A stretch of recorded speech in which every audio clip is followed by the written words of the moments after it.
Con esta primera introducción a los temas de salud y saliva, queremos recalcar y recordar la importancia que la buena producción en cantidad y en composición de saliva tiene sobre la salud en general y conocer aquellas alteraciones más frecuentes como cuadros clínicos. La saliva está producida por las glándulas salivares. Existen dos tipos de glándulas salivares, las mayores y las menores. Las mayores son responsables del 93% de la producción de saliva. Son glándulas fundamentalmente acinares. Está también entre esas glándulas la conocida parótida, que es responsable sobre todo de la composición de la saliva en alfas, amilasas y proteínas como histatina, prolina, etc. Tenemos también las glándulas submandibulares y las glándulas sublinguales, responsables fundamentalmente de las mucinas. Dentro de las glándulas salivares menores son glándulas responsables del 7% de la saliva total. Son esencialmente mucosas. ¿Dónde están localizadas las glándulas salivares? En todas las regiones de la boca, excepto encía y tercio anterior del paladar duro. La saliva secretada por las glándulas salivares es estéril en su producción. Una vez en la cavidad oral, esta saliva estéril se va a mezclar con el fluido crevicular, con restos de células descamadas de la mucosa oral, con microorganismos y con restos de alimentos existentes. La secreción de la saliva se hace en una cantidad aproximada entre 500 y 700 mililitros al día, existiendo un volumen medio de saliva en boca entre 1 y 2 mililitros. ¿Qué funciones tiene la saliva? Múltiples funciones. La principal, lubricación. Va a preparar los alimentos, el bolo alimenticio, para su deglución y posterior digestión. Además tiene una función antimicrobiana que junto con la función de limpieza va a provocar una integridad, un mantenimiento de toda la mucosa oral.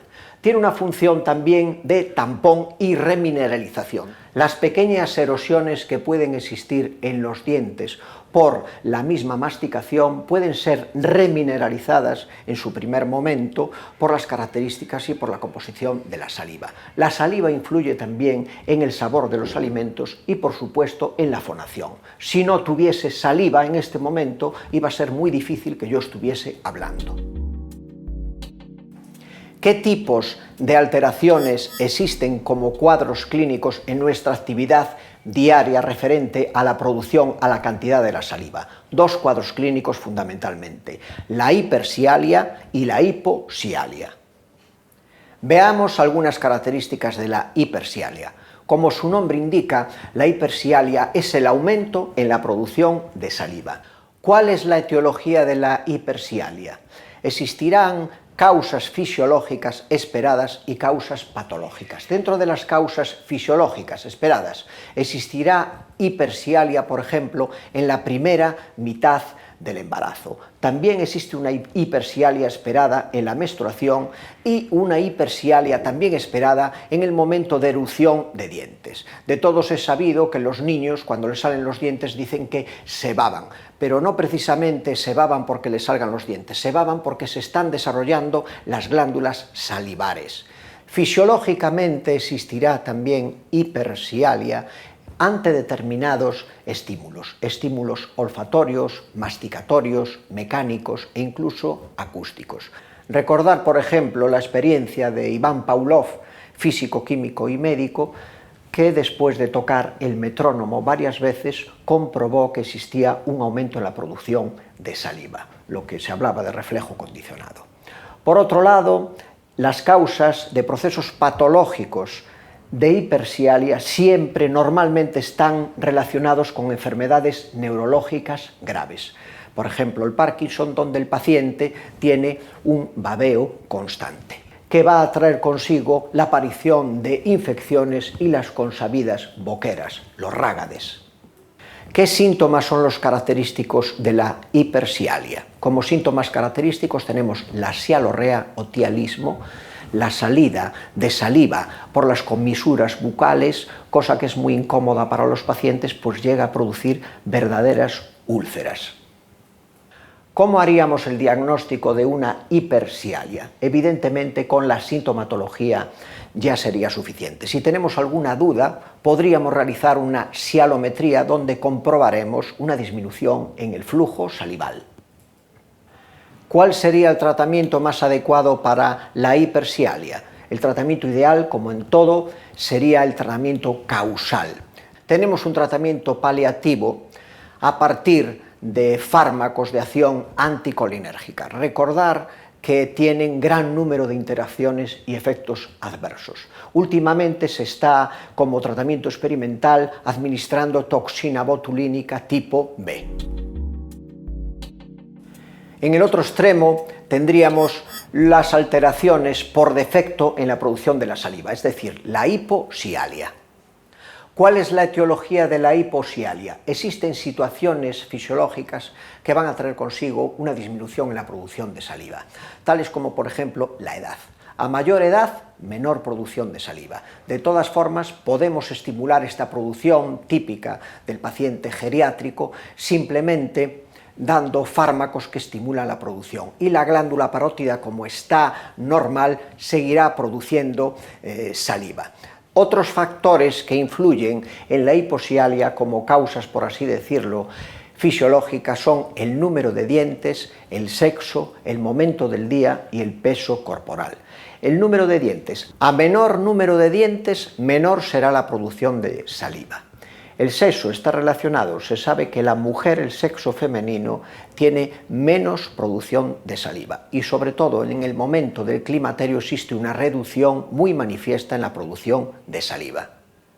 ¿Cuáles son las situaciones patológicas que pueden ser causa de una hiposialia? Sobre todo, la administración de fármacos. Ansiolíticos, antidepresivos, antieméticos, broncodilatadores, descongestionantes, antihipertensivos y una lista ingente de fármacos que van a producir hiposialia. Situaciones patológicas que pueden traer consigo hiposialia, enfermedades sistémicas como hipertensión, diabetes, desnutrición, deshidratación, pueden dar una hiposialia que siempre va a ser reversible. Si revierte la enfermedad, se producirá otra vez la cantidad de saliva adecuada. Situaciones irreversibles, enfermedades sistémicas como el síndrome de Sjögren, donde se produce una destrucción irreversible y progresiva de la glándula parótida. El síndrome de Sjögren, de todos conocido, aquella sintomatología mixta donde normalmente la mujer tiene sequedad de ojos, sequedad de boca y sequedad vaginal. Acude al oftalmólogo por sequedad en los ojos, acude al dentista por sequedad en la boca y acude al ginecólogo por sequedad vaginal. Y no es más que un conjunto sindrómico denominado síndrome de Sjögren. Existe una hiposialia irreversible también en los pacientes sometidos a radioterapia de cabeza y cuello. Es una destrucción total, irreversible de las glándulas salivares, dosis dependiente.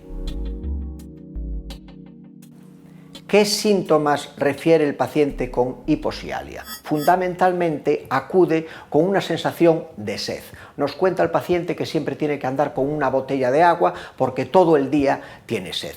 A veces refiere también infecciones en la cavidad oral recurrentes. Ya ha consultado a muchos especialistas, lo han tratado de todas formas y sigue con esas pequeñas erosiones en boca. El paciente refiere dificultad para tragar, deglutir alimentos, sobre todo los secos. A veces también refiere dolor generalizado de la boca y sobre todo una sensación de quemazón y alteración en el gusto. ¿Cuáles son los signos típicos de la hiposialia? Lo primero que evidenciamos en la exploración de un paciente con disminución de la producción de la saliva es una pérdida de brillo de la mucosa oral. Las mucosas que son habitualmente brillantes, húmedas, en estos pacientes tienen unas características de sequedad típica. También evidenciamos una saliva espesa y en el resto de la boca normalmente existen caries que son típicas de los pacientes con hiposialias, caries que los dentistas llamamos de clase 5, caries en los cuellos de los dientes. Son típicas las fisuras en el dorso de la lengua, así como las queilitis angulares, y en esos casos, si palpamos las glándulas salivares, podemos objetivar un aumento del tamaño. ¿Cómo haríamos el diagnóstico de una hiposialia? Fundamentalmente el diagnóstico es clínico, por la sintomatología. Si queremos confirmar el diagnóstico de sospecha, podemos realizar una sialometría donde evidenciaremos una disminución en el flujo salival.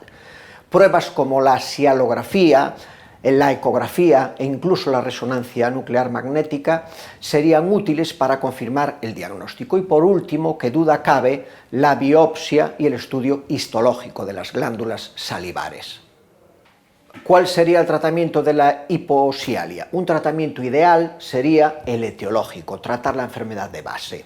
Un tratamiento paliativo sería la utilización de fármacos que estimulasen la producción de saliva, fármacos sialogogos del grupo de la pilocarpina, piridostigmina, mevicilina, etc. Como tratamientos alternativos tenemos que considerar el uso de estos preparados comerciales denominados salivas artificiales. Preparaciones en forma de soluciones acuosas que van a aportar mucinas, peroxidasas y otro tipo de compuestos que lo que van es a humedecer la cavidad oral reseca. Como conclusión a esta breve introducción sobre saliva y salud, diremos que la saliva tiene un papel fundamental sobre la salud de los individuos, que una buena producción de saliva tanto en calidad como en cantidad va a traer consigo una mayor protección de todas las enfermedades, que las alteraciones en la producción de saliva son cuadros cada vez más frecuentes, que su etiología es multifactorial, que no existe un consenso de tratamiento unificado para estos cuadros y que un mejor conocimiento de todas estas patologías unidos a un diagnóstico precoz de las mismas traerá consigo una mejoría en la calidad de vida de nuestros pacientes.